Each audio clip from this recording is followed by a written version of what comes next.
je ne suis pas et je veux pas être ce type de président man bëgguma ko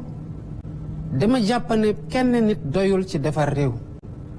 et que dans un gouvernement, dans un régime, c'est une solidarité, une collégialité et une responsabilité commune et partagée. Certes, peut-être différenciée parce que niveau est beaucoup.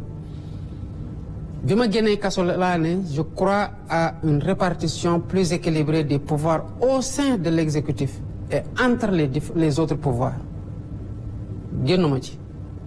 Maintenant,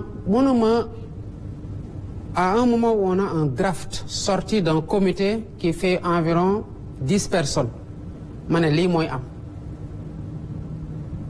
des choses sont sorties des assises, c'est ce qu'on cherche à matérialiser.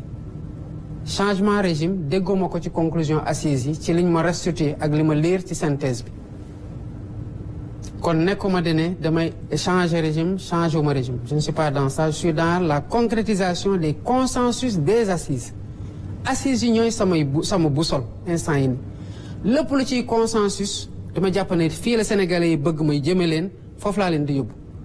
lu ci nekkul consensus on marque le pas et on continue à évaluer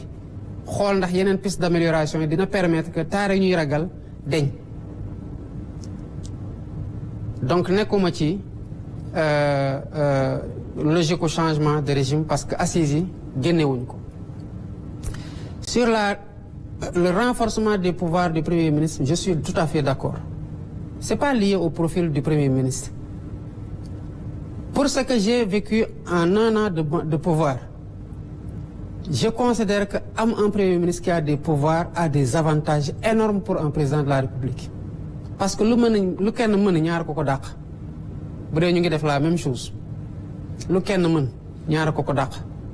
Je préfère avoir un pôle de décision sur certaines décisions que nous pouvons dire à ce niveau-là, sachant que nous sommes alignés sur la vision.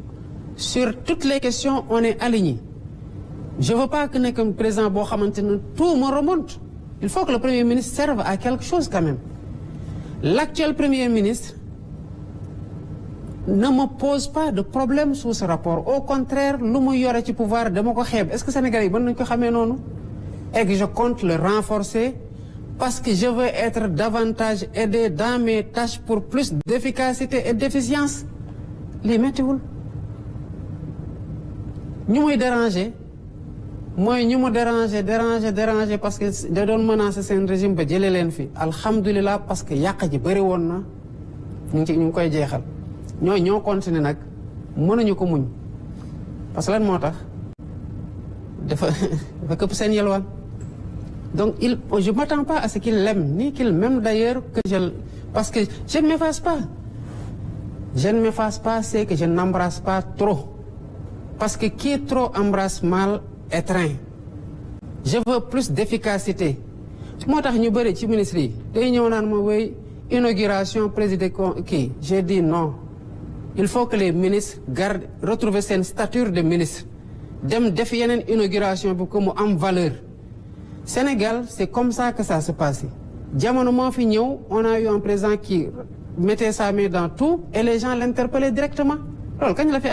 c'est à partir de 2000, on interpelle directement le président de la République, nangam, alors que la solution, si tu interpelles le président d'aller l'état au niveau opérationnel pour que ce soit réglé.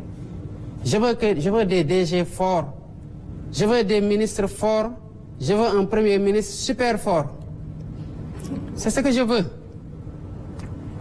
Sur la réforme LOL, sur les arrestations. Mais yo, bu dee tey de mooy arrestation yu bëri xanaa ne koo fi woon en 2000 2024 2021 2022 2023 ba 2024 ne koo fi woon de man maa ngi woon kaso de je sais que ce qu'il y avait là-bas par chambre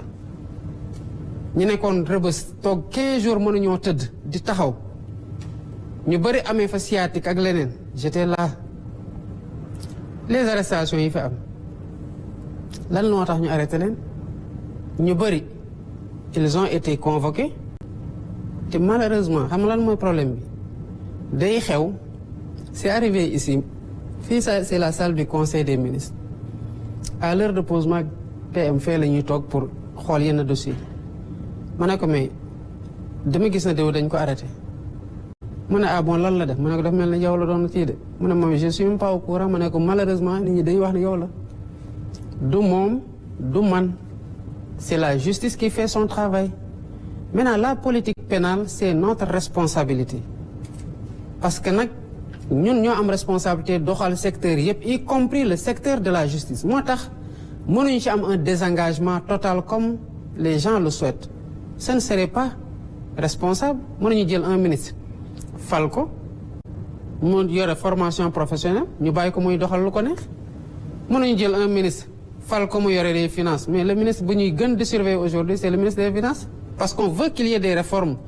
yoo xamante ne day changer le visage de la tenue des finances publiques en termes de transparence et d'orthodoxie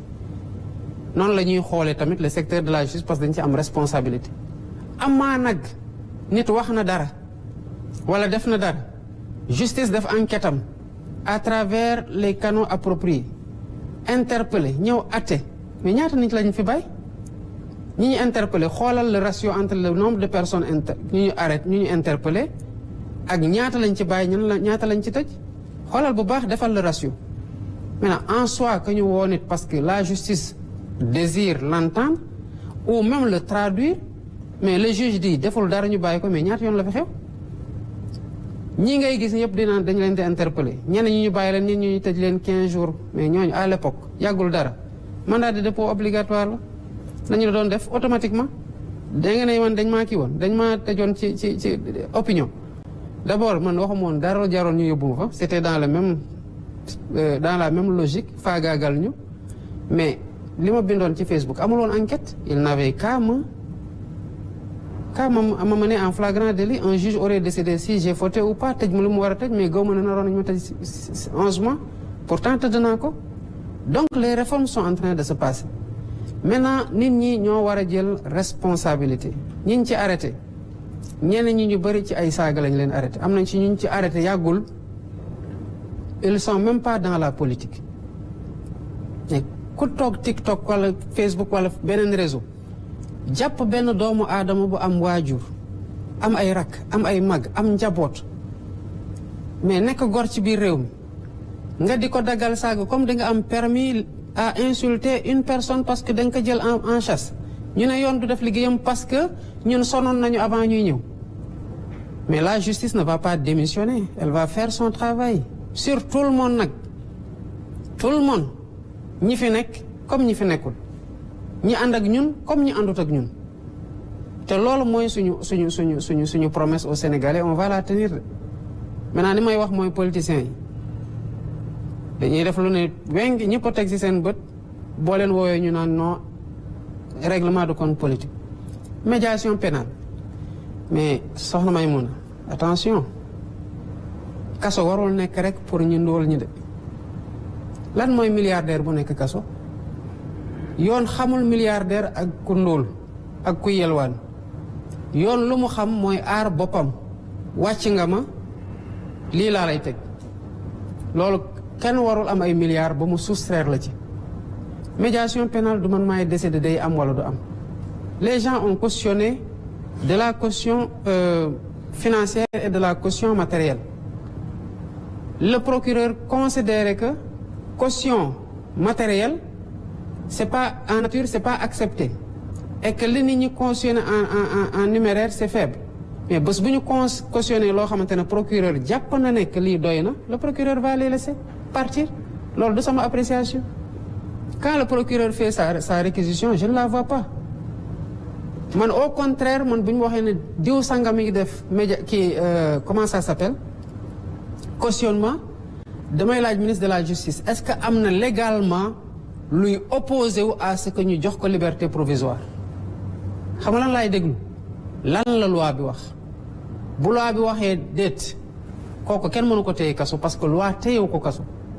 mais bu loi waxee ne am na lu ci opposé wu mais on est obligé de faire appliquer la loi est-ce que le système aujourd'hui tel qu'il est kii am na médiation pénale mën na am mais dafa am fu muy egg weesu day am fu muy egg weesu ça c'est les procédures judiciaires day am temps boo xamante ne boo ko xasee romb